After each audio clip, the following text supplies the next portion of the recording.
had a very expansive vision for the third movie. It's set in the desert, in the daylight. This is not a conventional zombie movie. This film has quite a new look. There's a great visual contrast to it. The characters are much closer together. It's definitely a different Resident Evil. It's really cool. We've really put all of that on screen, perhaps even bigger and better than I'd imagined.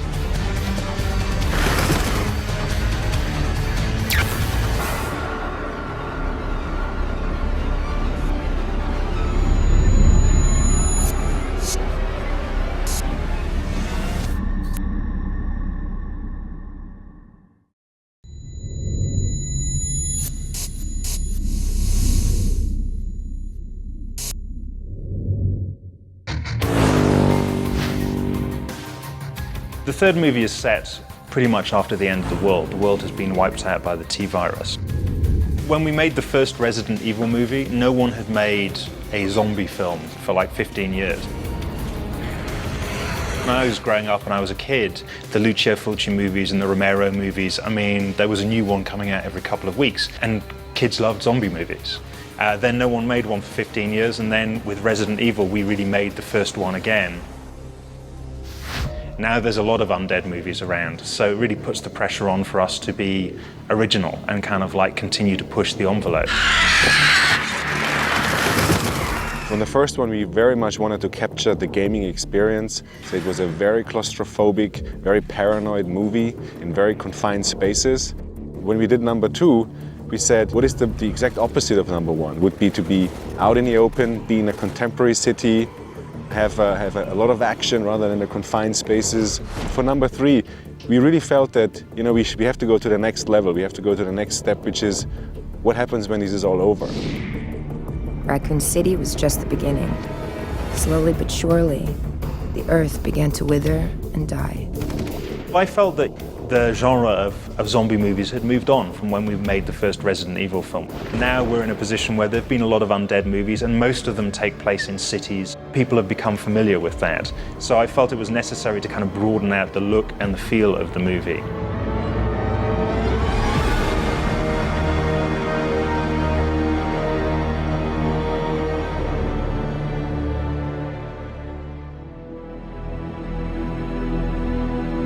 Took a lot of influence and a lot of inspiration from another kind of genre of films that I grew up with, which is the post-apocalyptic movie.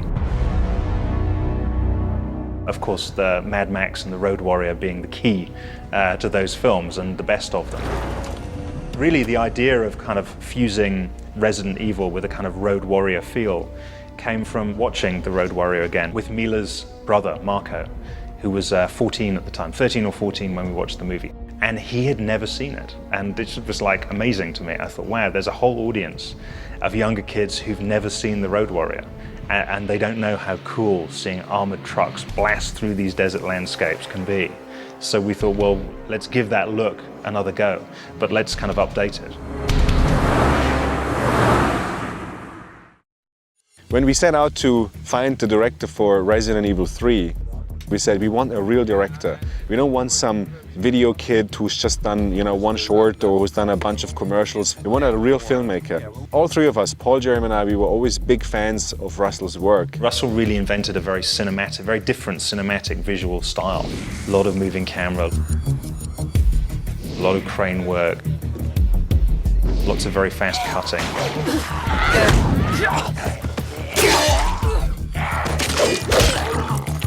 His work certainly had a big influence on me as a filmmaker, and that's why I was very excited to work with him on this movie. When I read it, I was just so happy because it was such a great script.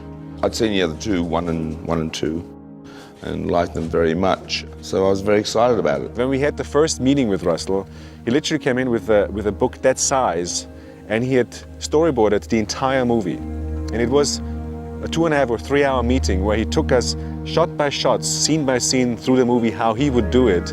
And we were just blown away by this.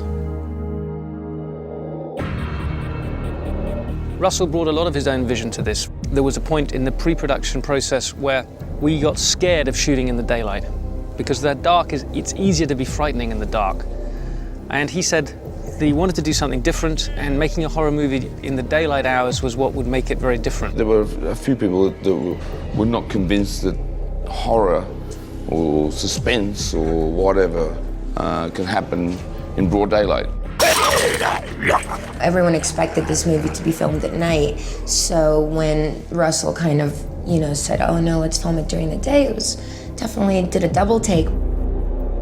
And we did some tests, and they saw the tests and went, wow, it does.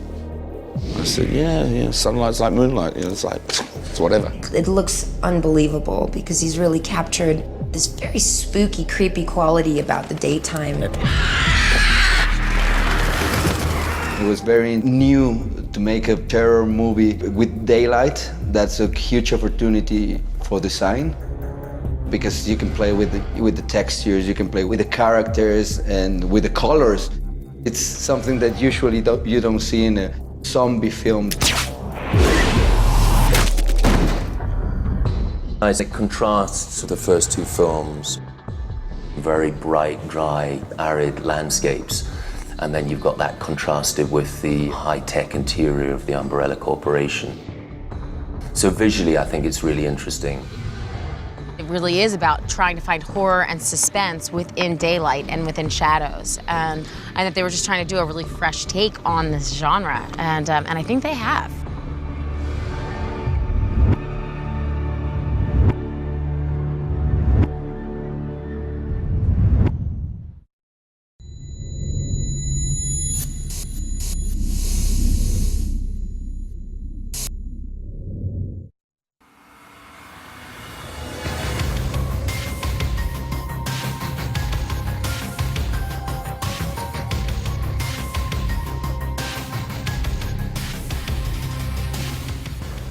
We've always chosen to shoot our movies at the wrong time of year. They're really difficult to make and they seem to do really well. So we'd hate to kind of break the habit of a lifetime by making it easy on ourselves. The fact is, we have a release date and we have to hit it. So the option of waiting until the weather was really pleasant was not one that we could take. The conditions are severe. You can cook out here if you want to. Turkey bacon. I cooked some turkey bacon on top of Yukon the other day. Grease just rolling down the hood, all in the grill. I mean, it was good too. You can throw me on the beach, with the sand and the water at 100 degrees and I'm straight. And it was a lot of sand. I would have preferred a little bit of water with that. But it was cool. I liked the heat, actually. It was hard work. We had to wear like gear, and so it was a little bit grungy, but we made it happen. I'm hot. I'm just hot. And I don't mean hot like Fabio hot. I mean, I'm just hot. My ass is melting.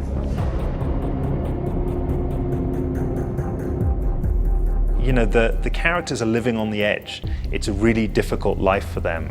They're right on the edge of survival. And I think filming in really difficult conditions has helped that. It's been tough making this movie, but the life of these survivalists is tough.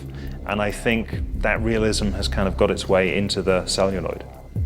It really, actually, I think, has helped me as an actor because you don't have to pretend. Like, you are feeling it. You're totally feeling it. I think the heat is so immense that you find that everybody looks out for each other. You never take one bottle of water. You bring somebody else another bottle of water. You try to really look out to make sure that everybody's okay. And in a world where there's a danger at every turn, and there is no food, there's no gas, you really have to look out for each other. So I think the characters are much closer this time around. Bang! Go! Part of what's great about making films on location is I think it brings people together of different cultures and nationalities. The crew has definitely become closer and bonded because of the hardships of the shooting environment. I think we have a great respect for the Mexican crew who shoot in this environment regularly. I have a very international crew. Por favor, nadie que camine en todo el espacio de ahí. People from Germany, people from Britain, people from America, people from Australia. and everybody is working very, very well together. It is probably the most difficult working conditions I've ever experienced. On the other end of it, we're working with the best crew I think I've ever worked with. I have a fantastic crew who just work their asses off, and I have a fantastic cast who step on their lines and boom, boom, boom, we can go. I shoot fast. I get a lot of coverage. You know, as soon as we arrive, we're shooting within 15 minutes, and we just blast.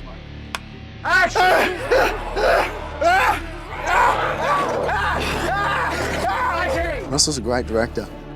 Having another Aussie has been really nice, but he's really, he's really on it, and he's smart, and you can see that he has a vision. It's been so much fun. Bang! Go!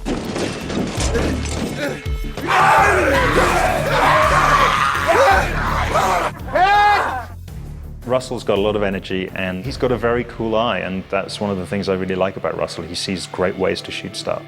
And I also felt because his visual style had influenced mine a lot, I knew that he would be a perfect director for the Resident Evil franchise.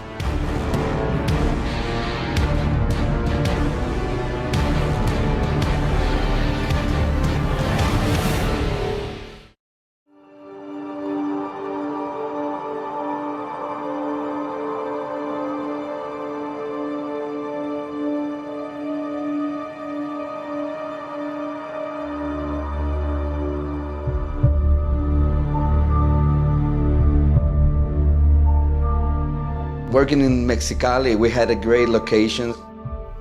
The main sets that we had in Mexicali on the exteriors were one Las Vegas, Eiffel Tower, of some exterior of the casinos, Las Vegas Main Street. We built a lot, but we try to incorporate as well all the elements of the landscape.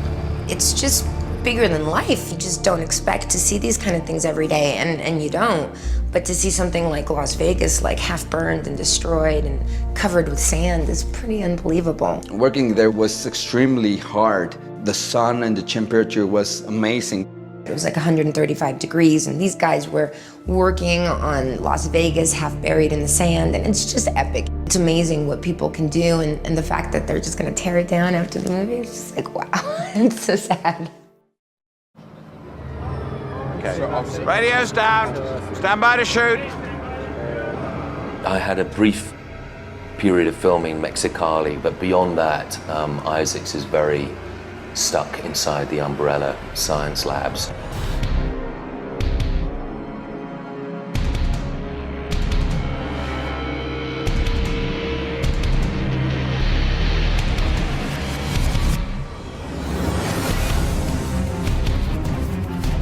Food supplies down 28%, 17 casualties.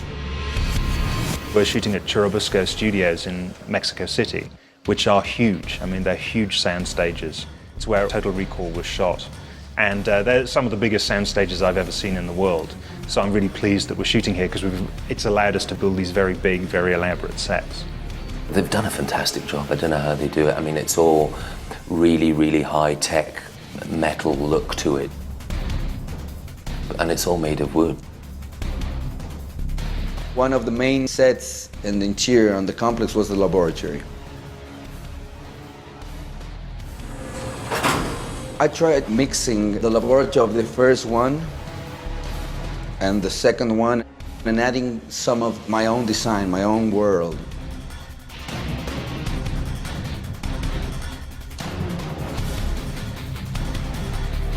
They're protecting themselves against the zombies. So we decided to go concrete walls to look like a bunker. We did a lot of shiny surfaces, play a lot with glass, with light as well, to make this interior world high-tech but soulless.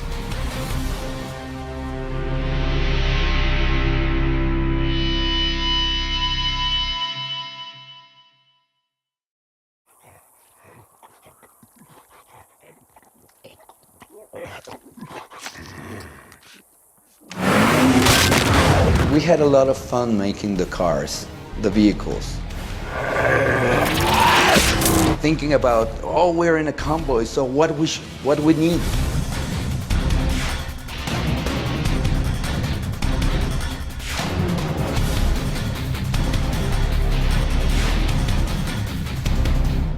it's great to have some cars just to, just to play with them and paint them and, just have fun designing them. Everything comes from the script. That's the way I always work. We were short on time, but I had a very good team that worked really hard in custom made those cars. Good thing about this movie is that as a designer, it gave me and gave my team a lot of opportunities to play with a lot of stuff. Like we need something to defend us from the zombies.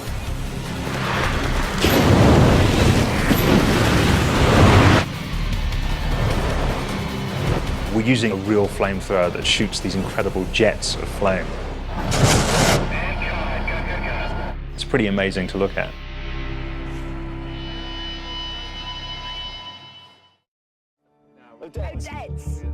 What's wonderful about having Paul on the set is that he is the one who created it. He's a fantastic writer, and having him there makes it very easy because if there's anything that needs changing or any input, he's just a very strong creative force. So it's wonderful having him around. I've got the advantage that I've spent, literally probably a month of my life playing the games. And you can't expect everyone on the set to have done that. You can't expect the director of photography to have played the games or the production designer necessarily. But it's enough that I've done it because I'm there as a kind of check to kind of say, well, that kind of looks like Resident Evil, that's great, or that doesn't. I try and write the action for the movies very specifically. For example, the game uses a lot of overhead angles, so I'll specify that in the way I talk about the action. I think it just makes it easier for the director of photography, the director of the movie, for the production designer to kind of hook into the feel of the video game and deliver some really satisfying and exciting action scenes.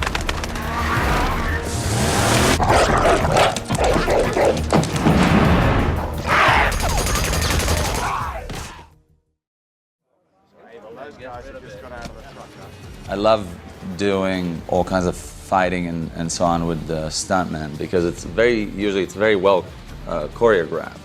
So it is like doing dance on the one hand, but it's a very cool kind of dance, Move!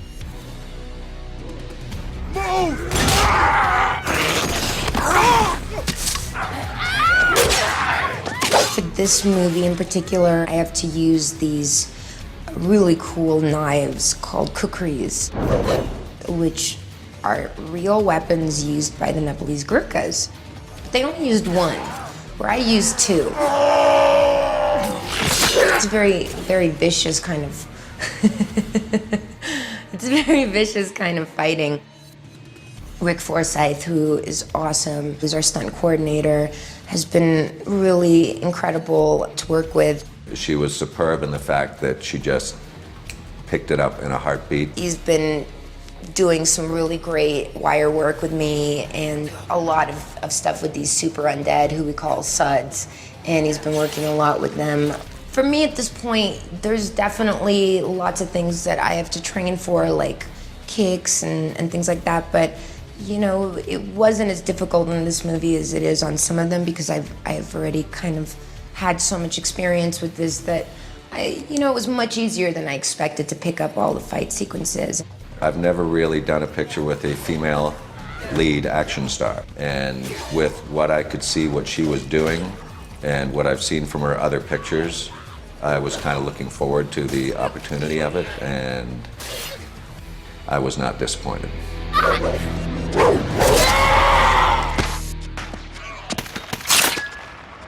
The great thing about this film is there's a lot of surprises. There's a lot of really amazing stunts and stuff. Part of the magic of this is that you never know what's actually going to happen. So it's been really fun because you get a lot of great reactions from people. It's a little bit dangerous with live animals and glass and, bullets and things like that going on in the set. So you definitely just have to keep it genuine. I got to blow one of the zombies out the window. It was a blast.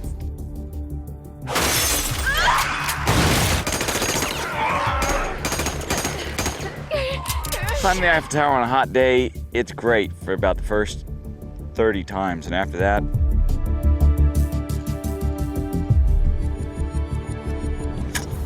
it's just not that much fun. It's definitely been a crazy shoot. Our director has been taken to the hospital with dehydration. LJ turns into a zombie, you know? It's been pretty wild.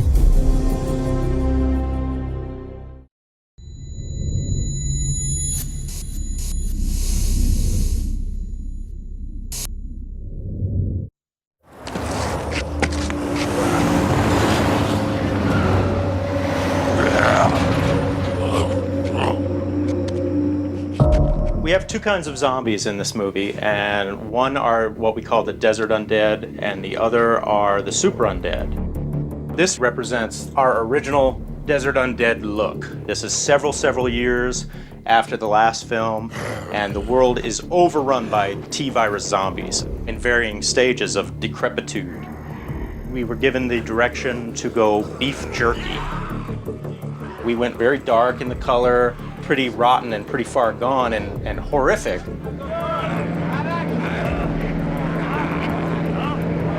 The undead are here today, and I'm just watching them, and they are sweating. I can't even imagine how hot they are. I guess these are the country zombies compared to the city zombies. We're just feeling for them, but they look incredible. What they can do with makeup now is just, it's so amazing. The biggest challenge we had on the show was there's days when we had 100 zombies. There's other days where second unit had 300 zombies.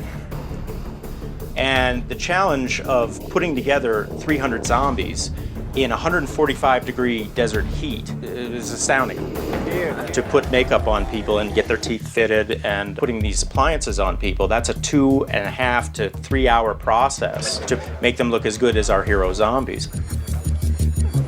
Every good zombie needs hideously ugly zombie teeth. They just wouldn't be zombies without rotten teeth. And we have something like this, which are multiple sets of horrible, hideous zombie teeth. I really need some bridge work. Too much sugar as a child. We have a couple characters in this film that are zombies with jobs, I like to call them, and I love zombies with jobs because then you know what they used to be when they grew, when they were alive. And this represents our state trooper zombie. He's the desert patrolman. The character LJ meets up with him in a bad way in a motel room in the desert.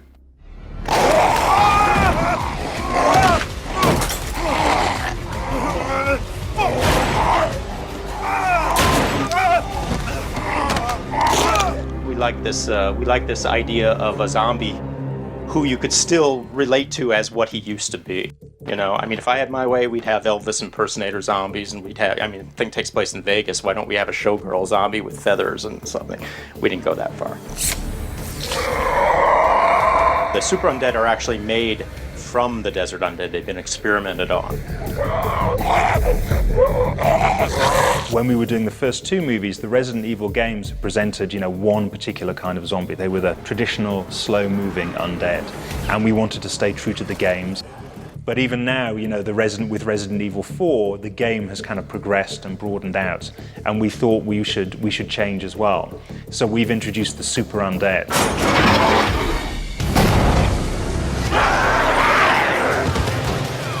The undead that can move fast, that is super strong, that is animal smart, cunning, a really fearsome foe.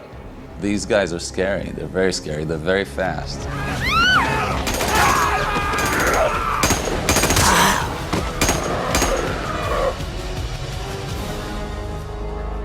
We're in the next movie now. We can't just bring in the same old zombies that, barely move. You have to bring new elements every time, and you have to up the scale. When an actor is trying to run away from a stunt guy running full speed at you, it's kind of scary. It really is. So they used to be kind of slow, but now they're really, really fast. I sentence you to summary liquidation. Liquidation?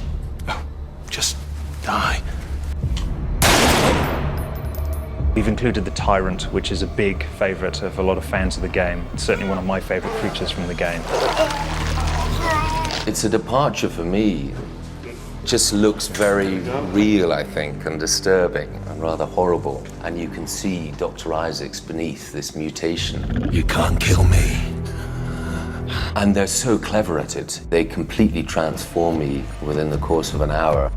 This is the tyrant monster. It's what he looks like when he's all done up. This is his body. And it's a full upper torso suit. It's, I'd say it's probably about 40, 50 pounds of foam rubber. This giant tentacle hand, you know.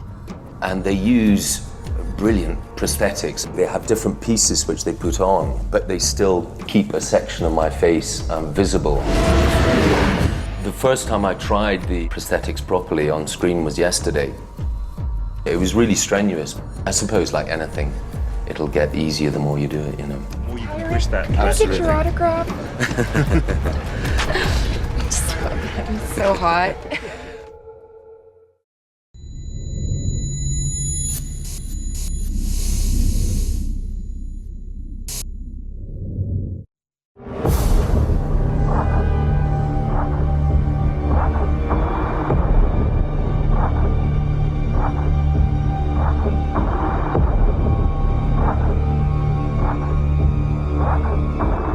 One of the things we've always tried to do with the Resident Evil films is, although, you know, CG is very important to these movies, obviously we've tried to, you know, be as practical as possible whenever we can. They built an amazing Las Vegas set that's, well, it's not exactly Las Vegas, it's a more of a run-down Las Vegas version, but it's beautiful.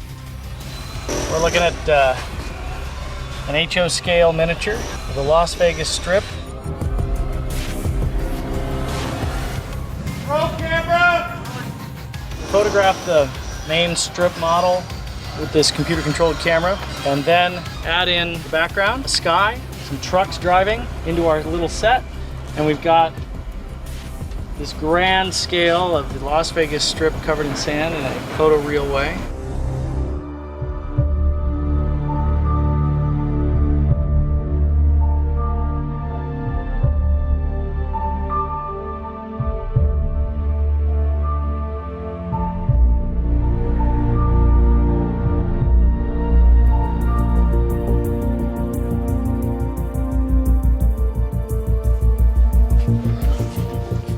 Well, today we're going to blow up a tanker truck. So we've got a thin-shelled version of our tanker truck, quarter scale, and the pyrotechnicians are up there rigging it right now. High explosive on the shell of the truck, and then gasoline bombs and mortars inside the truck. If everything goes as planned, pyrotechnician hits a button. In 3.5 seconds, we'll have a big fireball rolling up into the sky. The benefit of doing things with a miniature and something like this is that it's a physics-based event. You're going to get a complexity to this event that's probably superior to what you would be able to achieve with a computer. It's changing quickly, but this is still a viable way to do it. And it's also just a lot of fun. Okay, guys, we are hot. We are hot. Fire in the hole. Fire in the hole. And action!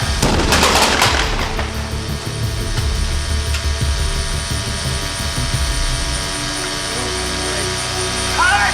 That's the cut!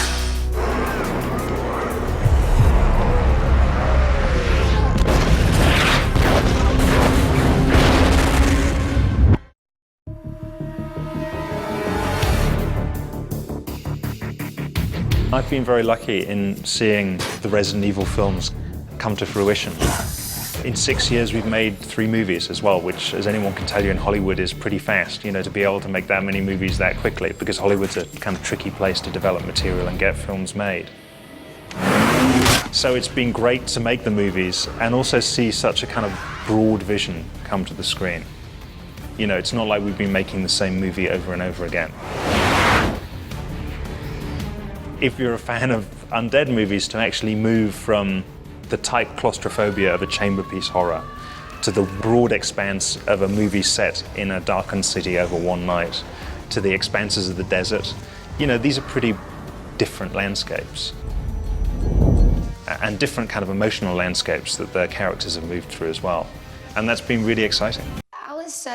По сравнению с прошлым фильмом, Элис явно изменилась.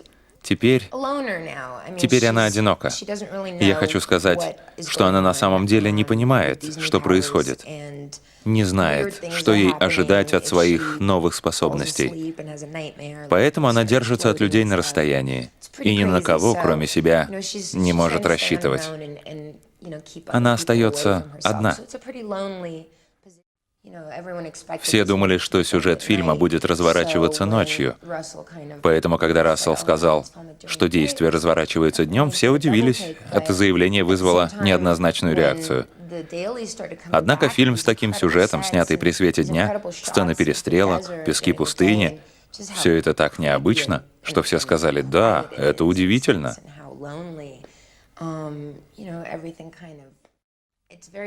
Этот фильм сильно отличается от предыдущих эпизодов.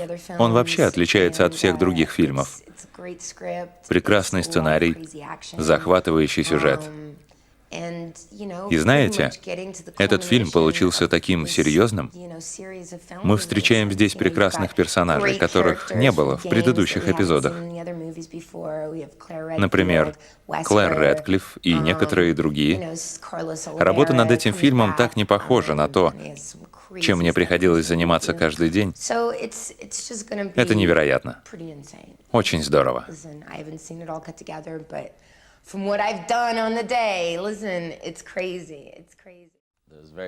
Эти люди любят жизнь. Конвой действует под предводительством Клэр Рэдклифф. И, в сущности, он состоит из нескольких машин, у каждой из которых своя цель, и каждая из которых пытается выжить в мире, захваченном мутантами. Элис в начале фильма очень одинока и пытается в это ужасное время остаться живой и здоровой. И кое-кто ей в этом помогает. Прочитав сценарий, я понял, что он гораздо серьезнее, чем «Обитель зла 2». Это не просто интересный сценарий. Мне очень понравился сюжет. На Земле все еще остаются люди, и они ведут тяжелую борьбу за выживание.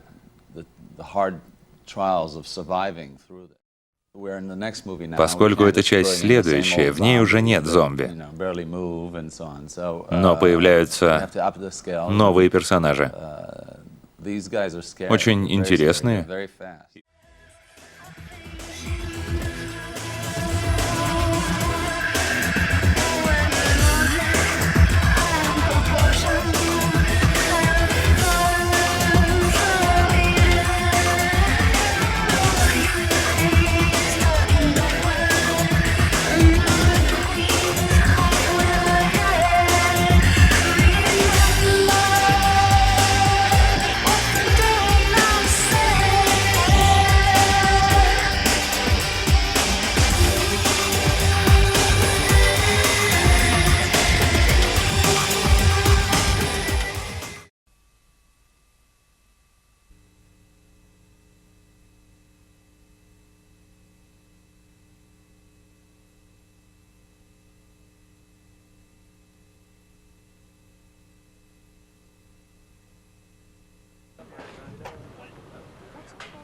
Приготовились.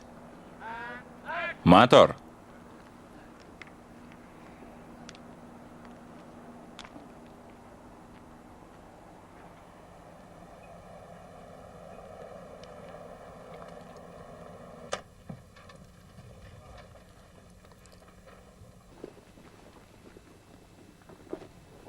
Кладут ее. Теперь поворачиваются и идут обратно.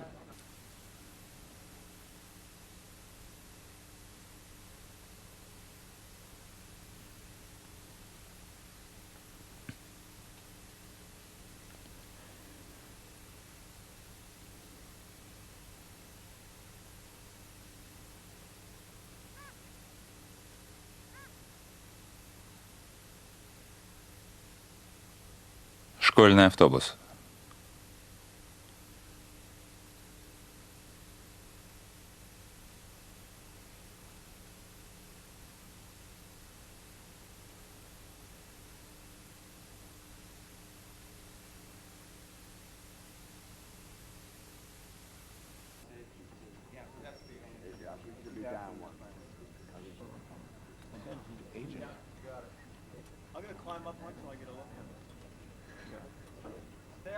Все готовы? Готовы. Хорошо.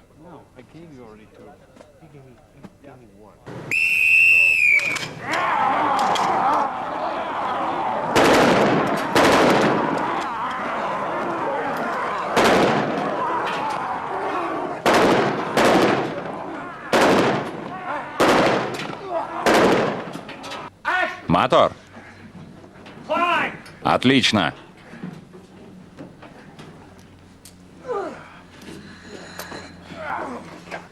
Клэр, дай мне руку. Давай.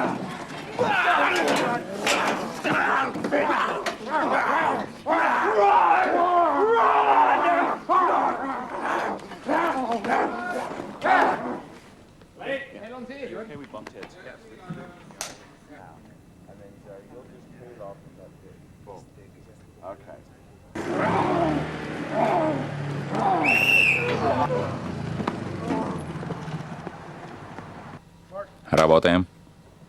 Съемочная площадка. Приготовились? Мотор.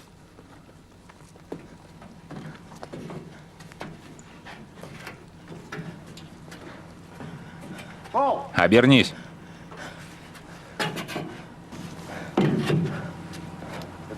Хорошо. Стоп. Спасибо. Снято.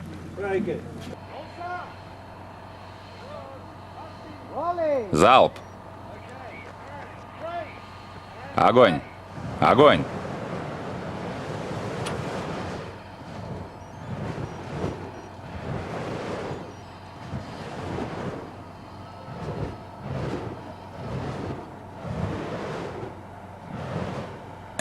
Прикурить не найдется? Спасибо.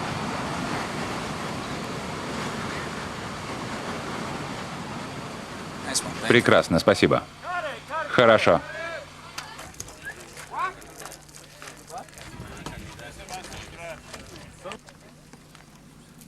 Ладно.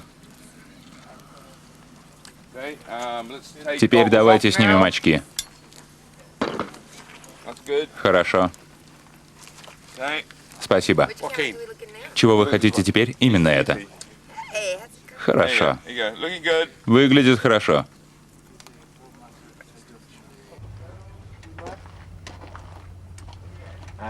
Дальний план. Мотор.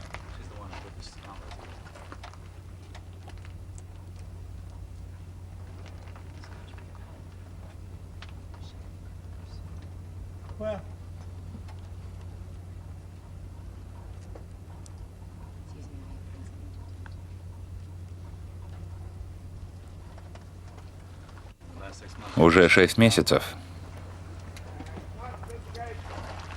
Идите назад.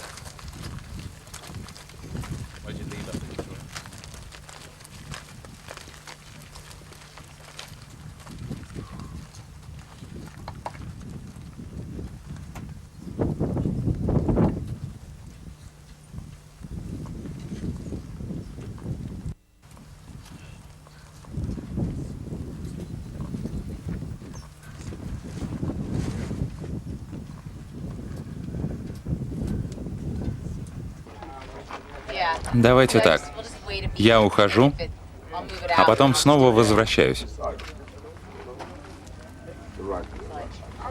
Ладно, хорошо. Давай. Отлично. Начали.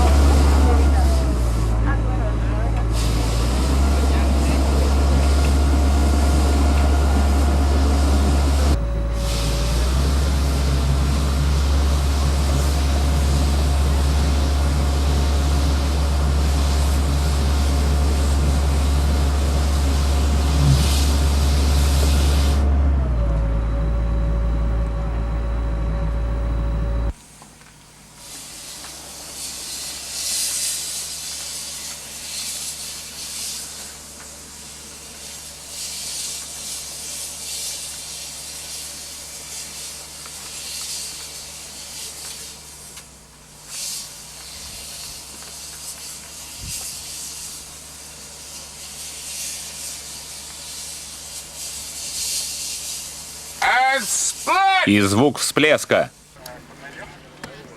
Так, ребята, мы просто очень... Все нормально?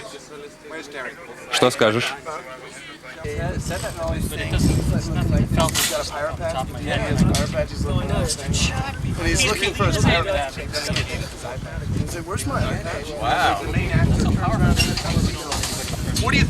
Что скажешь?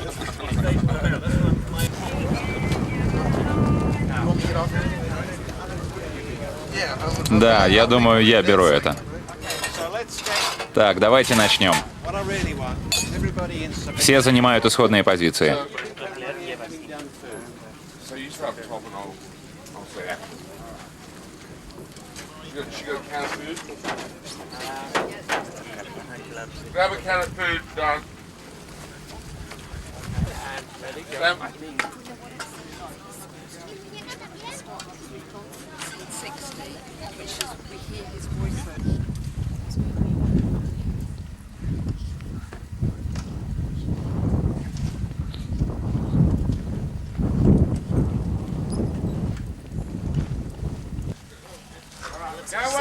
Так.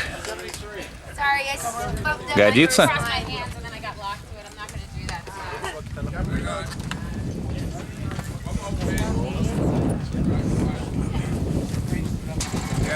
Ты должен съехать там.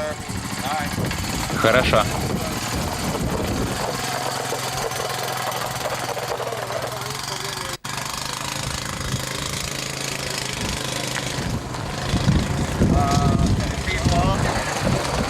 Он покажет нам класс.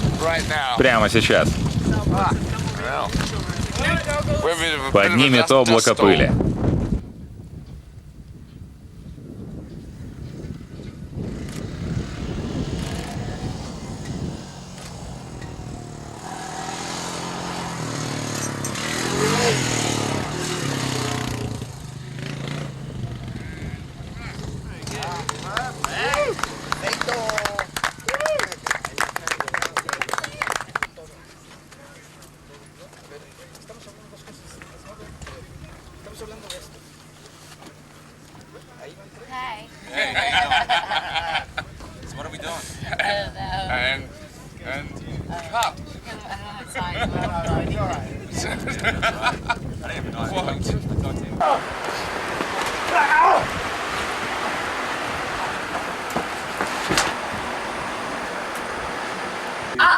Дайте мне сказать. На самом деле, я пришла сюда не за этим. Надо, чтобы на площадке все было в порядке. Надо создать нормальную рабочую обстановку. Да. Это несомненно. Я не понимаю, что происходит. Ты немного устала. Чейз, я хочу, чтобы ты выглянул оттуда.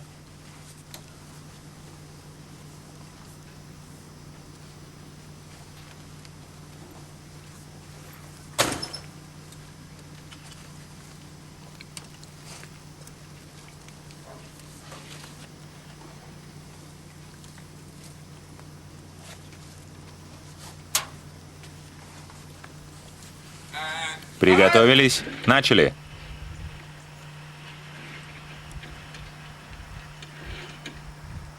Не приближайся. Громко. Назад.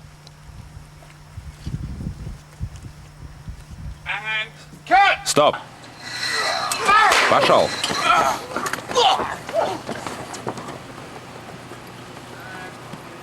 Стоп, снято.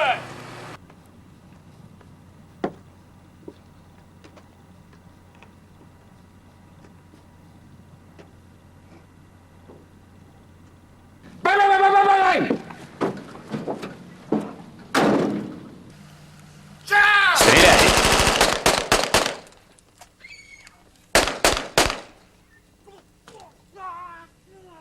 Готово? Готово. 3, 2, 1.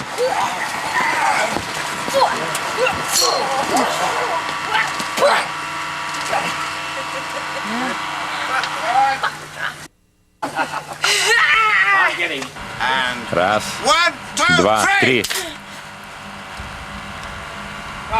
Стоп.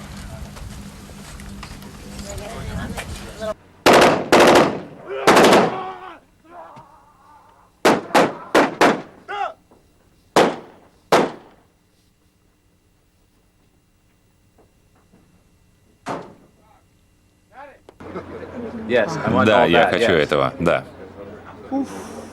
Я хочу это изменить.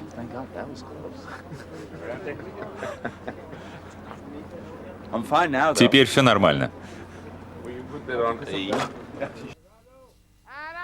Мотор!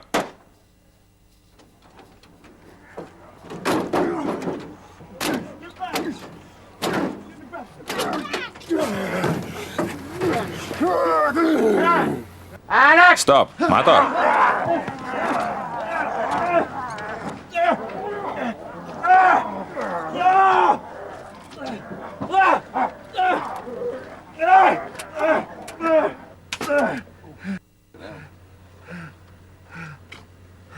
Стоп. Сцена 177. Готовы? Тряси его. Мотор.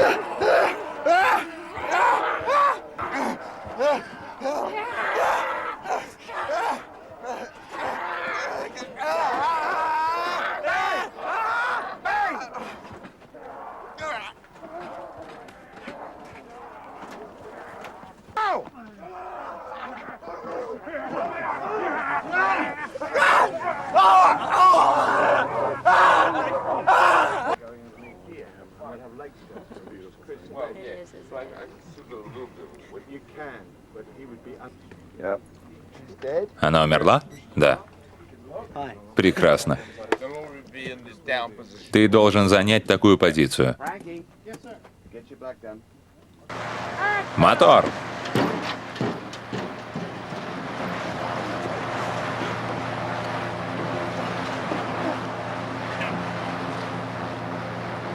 Бегом!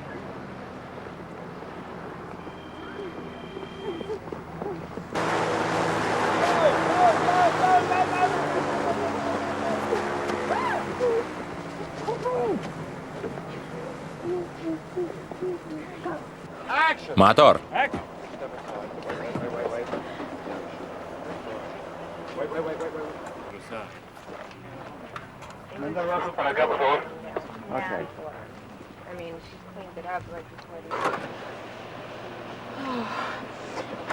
Так, спокойно. Давай.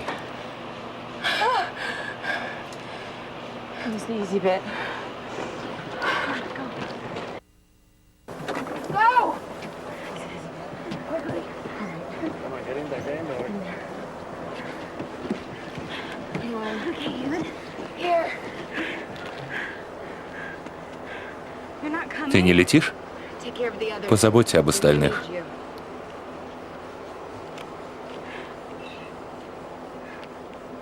Хорошо.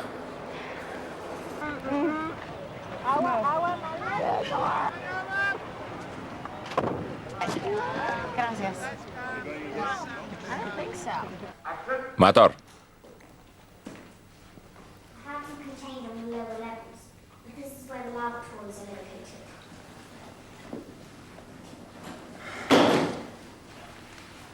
Once you cross the threshold, I can no longer help you. He altered my protocols, locking me out from this level. Ладно, вперед.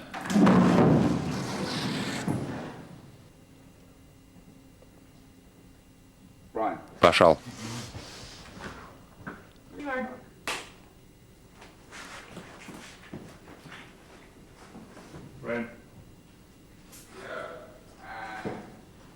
Мотор.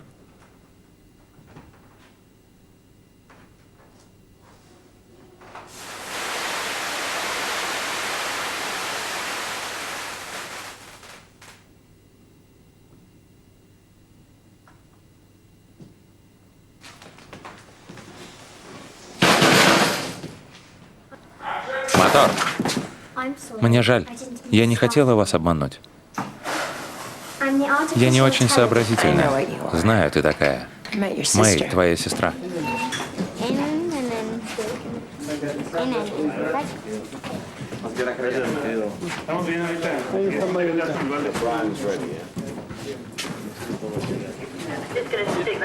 Прекрасно выглядишь. Похоже на ангела. Я всего лишь заказчик.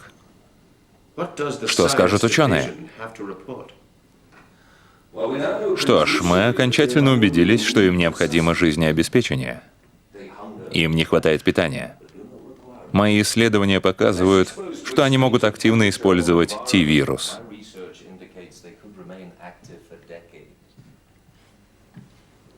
T-вирус. Вот что станет ловушкой. T-вирус. Что нового в проекте Элис? Используя антитела из ее крови, я попытаюсь создать вещество, которое не только вновь вызовет эффект T-вируса, но, возможно, все изменит. Пройди вперед.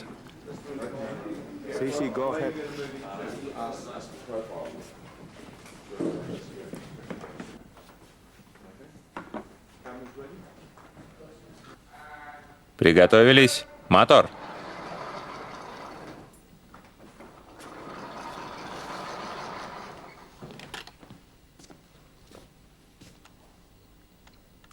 Как часто это используется? Мы питаемся энергией существ.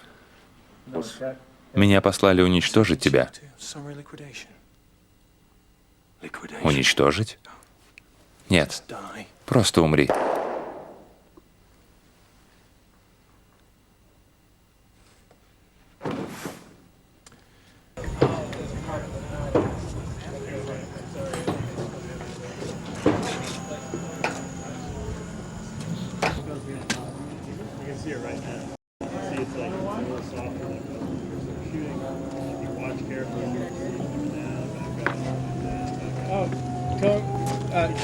Камера доезжает до той точки.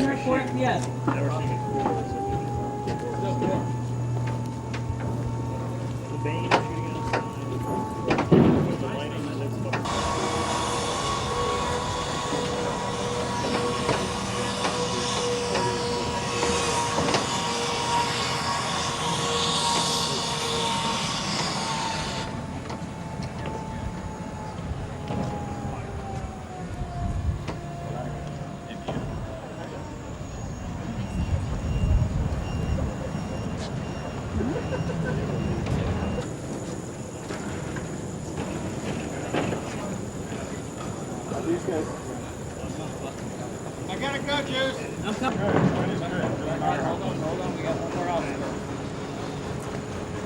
Yeah, okay. Who's ever been? Not since because of ProStar's. Yeah, it's a little. Black and white move test. I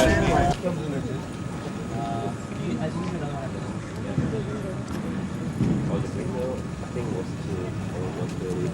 The winner was 2 or 130.